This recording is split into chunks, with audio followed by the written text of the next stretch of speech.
Describe to us, the importance of the seeding toward the end of the season in regards to the play-in tournament. Well, I think the Western Conference, I think there's a lot more conversation about play-in tournament seeding because that's where Steph Curry's playing. And listen, I'm not sure you want Steph Curry in a best of 7, but if you do play him in a best of 7, you're going to be a 1 or 2 seed in the West. You're going to be superior to the Warriors. But what concerns are those teams who are in 7 and 8 in the West, and all of a sudden Steph Curry just comes in and has to shoot you out of 2 games. That's it.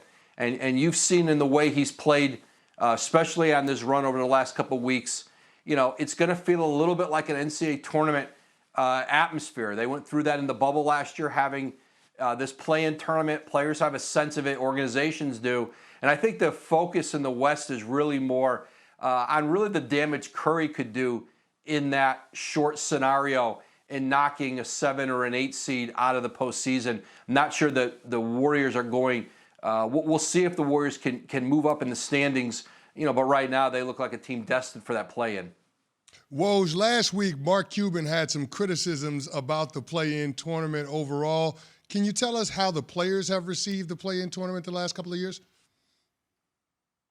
Well, like the players, Mark Cuban voted for it. And he's got more of a direct vote as one of the owners in the league, 1 of 30, as opposed to 1 in 450 or 30 or whatever, however many players in a league at once.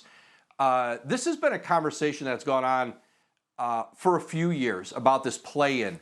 And ultimately, like Chris Paul, who's the head of the Players Association, initially, I remember talking to him several years ago about this, was unclear how he felt about it. Same with a lot of the top players, but ultimately, they got it through. The league wanted it for a couple of reasons. Number one, surprise money.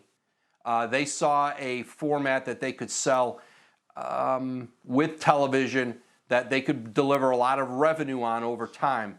And that money is shared essentially 50-50 with the Players Association. And then tanking. The league wanted to curb tanking and keep more teams involved in the playoffs chase, have less teams just bag it and not have a reason to compete. I think with players, a lot of it is typically built around where you are at that moment in the standings. If you're 1 through 6, you don't have to worry about it. But at 7 and 8, it is a concern, and you have to go play. And I think the league's feeling was, if you look historically, the 7th and 8th seed, they don't advance in the playoffs. They usually get knocked out in the first round, especially the 8th seed. And so the feeling is, if you've played the whole season and unfortunately you get knocked out here, well, we have a greater good here financially, tanking-wise, that we're going to accept over your hurt feelings of having played the regular season, been in what traditionally would have been the playoff round, and then getting knocked out.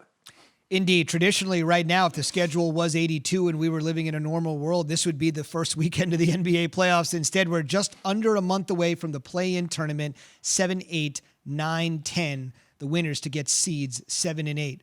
4 days to determine seeds 7 and 8.